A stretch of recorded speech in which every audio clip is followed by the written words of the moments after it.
ఆధార్ కార్డ్ని అప్డేట్ చేయడం జరుగుతుంది. రెండో విషయం ఏంటంటే, మీ యొక్క జిల్లా లేదా మండలం లేక మీ విలేజ్ మారినట్లయితే ఆ యొక్క మీరు ఉంటున్నటువంటి జిల్లా విలేజ్ మాత్రమే మీ యొక్క ఆధార్ కార్డు పైన ఉండాలి. ఇంతకుముందు ఆంధ్రప్రదేశ్ తెలంగాణ కలిసి ఉండేటువంటివి, అయితే ఇప్పుడు ఆంధ్రప్రదేశ్ తెలంగాణ విడిపోవడం జరిగింది. అయితే ఇంకా తెలంగాణ ప్రజలు ఆంధ్రప్రదేశ్ అని చెప్పి ఇంకా తెలంగాణ ప్రజల ఆధార్ కార్డు పైన ఆంధ్రప్రదేశ్ అనే ఉంది. అలా ఉండడం ద్వారా పెద్ద సమస్య అని చెప్పుకోవచ్చు మనము. ఎందుకంటే ఇప్పుడు మనము తెలంగాణలో ఉంటున్నాం కాబట్టి మన ప్రూఫ్స్ మాత్రం ఆంధ్రప్రదేశ్లో ఉన్నాయి.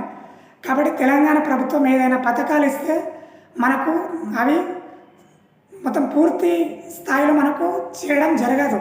ఇప్పుడు వస్తున్నాయి, తర్వాత మాత్రం చాలా పెద్ద సమస్య ఎదుర్కోవాల్సి వస్తుంది మీరు. కాబట్టి మీరు ఉంటున్నటువంటి డిస్టిక్, స్టేటు, మండల్, విలేజ్ అన్నీ కరెక్ట్ ఉన్నాయో లేదో ఒకసారి చెక్ చేసుకోండి.